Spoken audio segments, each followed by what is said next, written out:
लोगों के द्वारा हिंदी बोलने पे इतनी प्रतिबंध है कि आप हिंदी बोलेंगे तो शायद उसके लिए आपको मारा जाएगा, काटा जाएगा। हम आपको दिखाएंगे वीडियो का पूरा क्लिप। उससे पहले आप चैनल पर नए हो तो चैनल को सब्सक्राइब एंड लाइक कर दें। दरअसल तमिलनाडु में बिहारी मजदूरों पर हो रहे हमले पर खेसारी लाल यादव ने लाइव आए हैं और बिहार सरकार से मदद की गुहार लगा रहे हैं कि बिहारी मजदूरों को जल्द से जल्द सुरक्षा की जाए। आज मैं लाइव आया हूँ बस सरकार से और हमारे संगीत कला से जो हमारे तीन भाई जो सांसद हैं, मैं उनसे भी रिक्वेस्ट करने आया हूँ। अपने माननीय मुख्यमंत्री हमारे नीतीश चाचा जी और तेजस्वी भैया या हमारे योगी जी, जितने भी हमारे जो हिंदी भाषा के लोग हैं जो इस पद पे हैं कि वो सरकार से बात करके, हम लोग तो एक मनोरंजन के साधन है।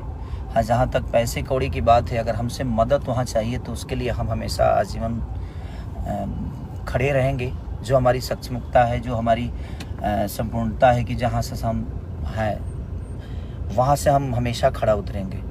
लेकिन जो तमिलनाडु में हमारे भाषा, हिंदी भाषा के लिए, लोगों के लिए हो रहा है, तो जो हिंदुस्तान का भाषा है, आज उसी हिंदुस्तान में हिंदी बोलने वालों पे इतनी बड़ी प्रतिबंध लग रही है, उनको मारा जा रहा है, काटा जा रहा है, जिसमें सबसे ज़्यादा संख्या हमारे यूपी बिहार के लोगों की है। तो मैं बस अपने जितने भी मेरे मनोज भैया, रवि भैया, दिनेश भैया, मैं सबसे प्रार्थना करता हूँ कि आप लोग प्लीज़, क्योंकि आप लोग सरकार में हैं, तो इस चीज़ को आप लोग जितना चाहेंगे तो इस सरकार से वो सरकार बात करके और हमारे हिंदी भाषा के लोगों के लिए और अपने यूपी बिहार करके खास करके लोगों की मदद हो सकती है।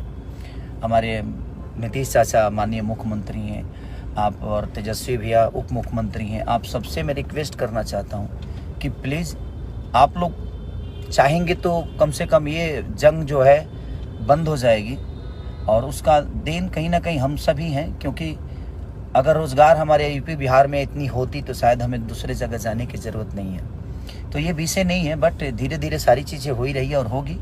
लेकिन अभी जो सिचुएशन है वो बहुत दयनीय है, बहुत निंदनीय है कि वो आज अपने ही देश में, अपने ही लोगों के द्वारा हिंदी बोलने पे इतनी प्रतिबंध है कि आप हिंदी बोलेंगे तो शायद उसके लिए आपको मारा जाएगा, काटा जाएगा।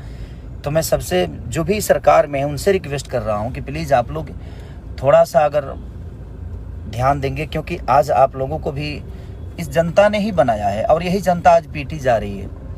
तो वो थोड़ा सा तकलीफ दे रहा है कि जिसको हमने चुना आज हमारे लिए कुछ नहीं कर पा रहे हैं। तो मैं तो सरकार में हूँ ही नहीं, लेकिन मेरे तरफ से जो भी मदद होगी आप लोग बोलिए, मैं करने के लिए तैयार हूँ। लेकिन मैं कैसे करूँ, कहाँ करूँ, मुझे पता ही नहीं है कि हाँ कैसे क्या होगा वहाँ, क्योंकि वहाँ विषय क्या है, वहाँ प्रॉब्लम क्या है।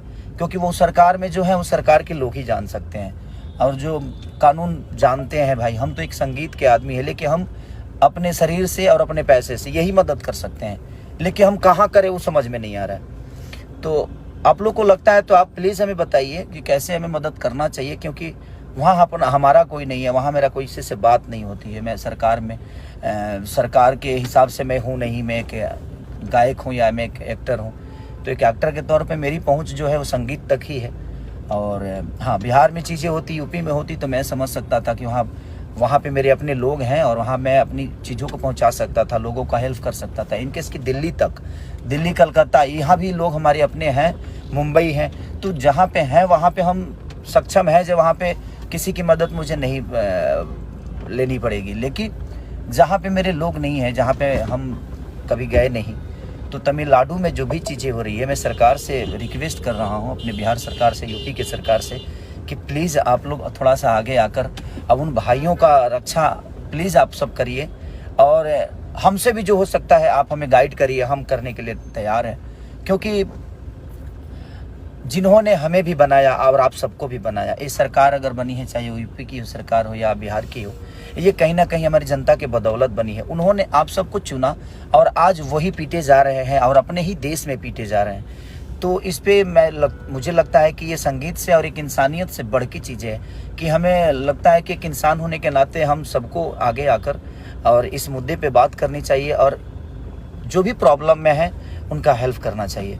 तो प्लीज़ मैं आप सबसे रिक्वेस्ट कर रहा हूँ, मेरे बड़े भाई तेजस्वी जी, चाचा नीतीश जी, माननीय हमारे आदित्यनाथ योगी जी बाबा, और अपने बड़े भाई मनोज भैया, दिनेश भैया, रवि भैया, क्योंकि आप लोग सरकार में हैं तो थोड़ा सा प्लीज़ आप लोग मदद करिए अपने इस भाषा के लोगों के लिए, अपने लोगों के लिए जिन्होंने आप सबको बनाया, हम सबको बनाया है। इन्होंने हमें एक दायित्व दिया है, उस जगह पे पहुंचाया है, तो इनका बहुत बड़ा योगदान और इनका बहुत बड़ा आशीर्वाद है, जिससे हम आज जो भी हैं इनके बदौलत हैं। और हमारा कर्तव्य बनता है कि अगर हम किसी एक घर का गार्जियन की तरह, अपने बेटे की तरह जिन्होंने हमें बनाया है, हमें अपना इतना बड़ा साम्राज्य दिया है अपने भाषा के लिए, तो हमें प्लीज़ हमें करना चाहिए। और उन सबको आगे आकर इस विषय पे अगर हम छोटी छोटी प्रयास करेंगे तो शायद ये चीज़ें बच जाएगी और हमारे भाई सुरक्षित हो जाएंगे। तो ये आवाज़ उठाना बहुत ज़रूरी है कि हम सबको आवाज़ उठाना चाहिए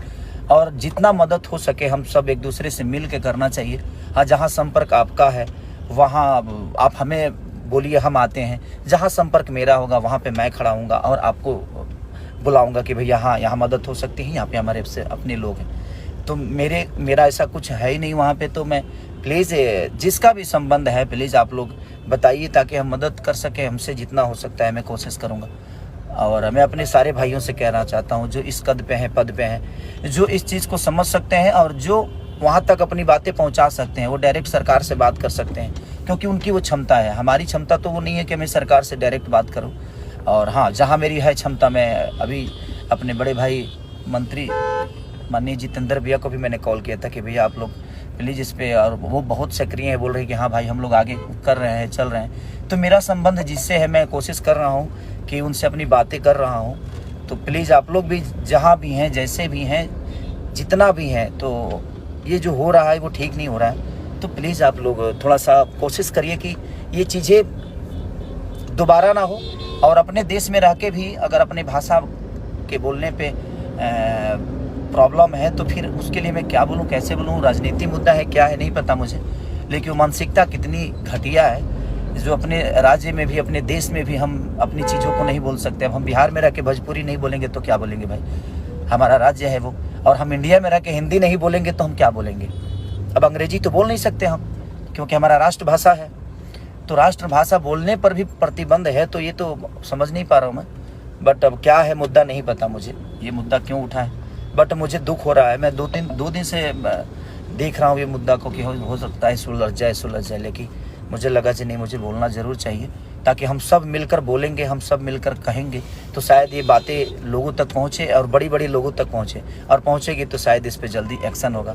तो प्लीज़ मैं सबसे रिक्वेस्ट करना चाहता हूँ, जो भी हमारे मुख्यमंत्री हैं बिहार के, यूपी के, सबको मैं बोलना चाहता हूँ कि प्लीज़ आप लोग ज़रूर इस पर, ये सीरियस है और ये सीरियस है और ये बहुत ज़रूरी है कि जब हमारे लोग ही नहीं रहेंगे तो हम कहाँ रहेंगे।